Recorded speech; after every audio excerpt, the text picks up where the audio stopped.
Hey guys, and welcome back to Battlefront updates and some exciting news for Star Wars Battlefront 2 as the community transmission for the December update just dropped, which also contains some details about what we're getting in 2019 actually.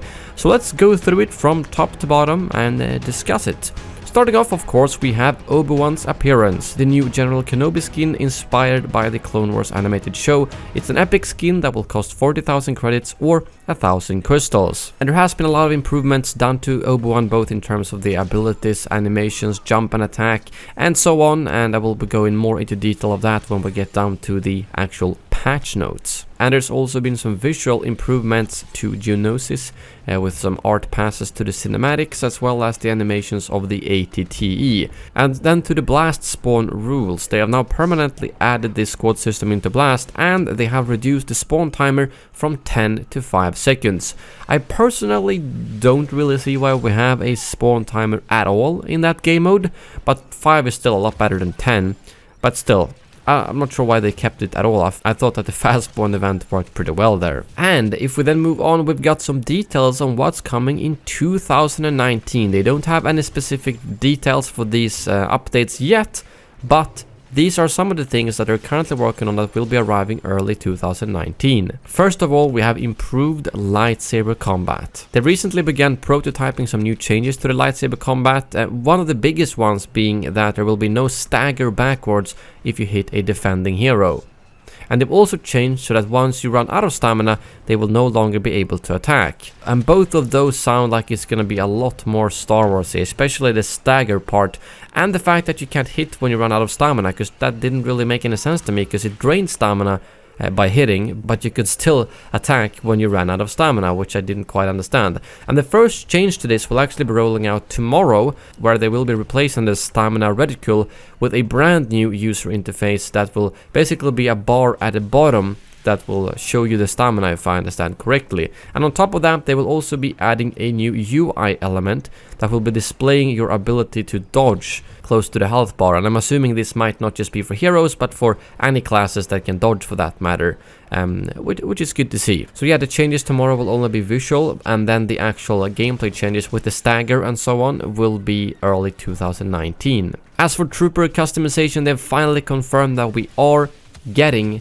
armored clone officer, something that we have been requesting for so long, and now you will be getting the armored appearance for the officer for free. And right here you can see a couple of examples of this, both with the Wolfpack officer, 212th, and even a bright white shiny officer posted by CJ on Twitter. So this is incredibly good to see that they're listening to the feedback, both regarding the shinies hopefully coming to Battlefront 2, as in the plain white clones, as well as of course just armored officers overall for the clones. And if you take a look at the 3 different officer skins that they have posted, they actually look a bit different, not just the markings, but the 212th has pauldrons, which the Wolfpack doesn't have, and the Wolfpack has the Kamma, and then the shiny has neither of those. That's really interesting. Does that mean we will get free customization where we can choose pauldrons and similarly, or is this just a difference between the different legions? That's impossible to say based off this, but I thought it was very interesting nevertheless. So it sounds like basically the armored officer will now be the actual default skin, and then the navy officer that we currently have will be an unlockable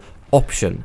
And I can't imagine we will see a lot of navy officers for the first couple of months after the armored officer comes out, but maybe in a few months or a year or something they will be so rare that people will start using the navy officers again. We'll see. But they will have more details on trooper customization in 2019, but they wanted to let us know that it's something that's on the way. And they will also be rolling out the changes to the 41st, 91st, 104th and 327th clone trooper squadrons in January. And moving on, we have the Emote Wheel, because a lot of people have been complaining that you can only use 2 emotes at the same time now, but through the use of an Emote Wheel you will now be able to select up to 8 emotes during the game, and with one tap of a button the Emote Wheel will appear and you will then be able to select the emote that you want to use.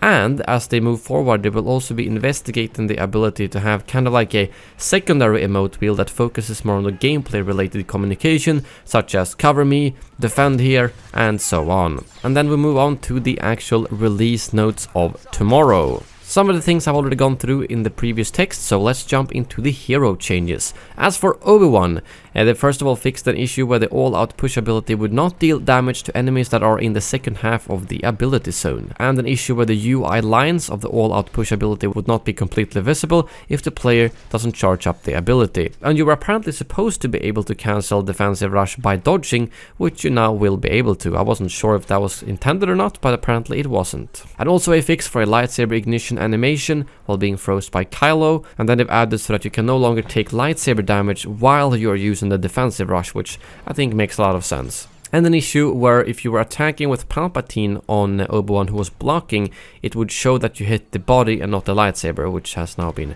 changed. And of course the weird emote bug where your move and absolutes had been swapped, which is now fixed. And lastly, they have actually swapped out the all-out push and defensive rush abilities, which I think makes a lot of sense because now the push will be at the same position as Luke's push is. So sure, it might take a few rounds to get used to it, but in the end it will be a lot nicer, especially for new players. And then if we move on to General Grievous, apparently he's supposed to deal extra damage from the back, and he didn't do that. So he did a lot of extra damage from the back when he first came out, and then in the previous patch they kind of removed that. So I'm not sure how much extra damage he will be dealing from the back now. I hope it's not going to be double like previously, because that was too powerful in my opinion, but I guess we'll see.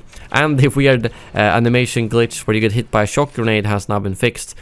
I thought it was pretty hilarious, but glad they fixed it. And lastly, he would sometimes deal damage with the unrelenting advance while he was just blocking normally, which is now fixed. And Darth Vader fixed an issue where Darth Vader would occasionally get stuck in the choke animation.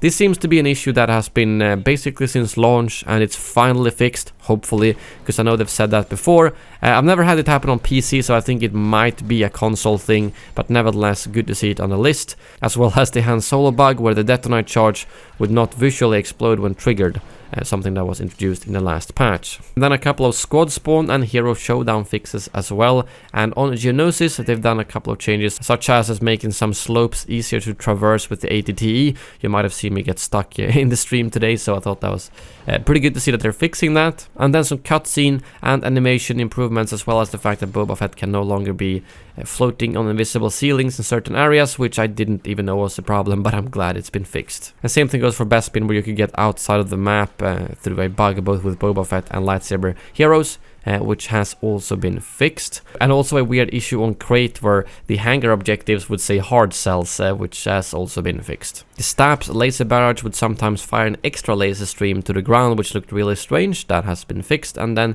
some ATTE audiovisual effects improvements, such as the fact that the muzzle flash was the wrong color and it being dropped down on the ground has also been improved overall. And then a couple of more visual improvements with the ATST, Inspector mode, Hero Starfighters and Ion Grenade. And lastly, under known issues, like I've talked about before, they have disabled the bonus whenever a squad member spawns on you to prevent the glitch that allowed people to get hundreds of thousands of battle points within seconds. But yeah, that brings this video to an end. Thank you very much for watching, and as always, may the Force be with you.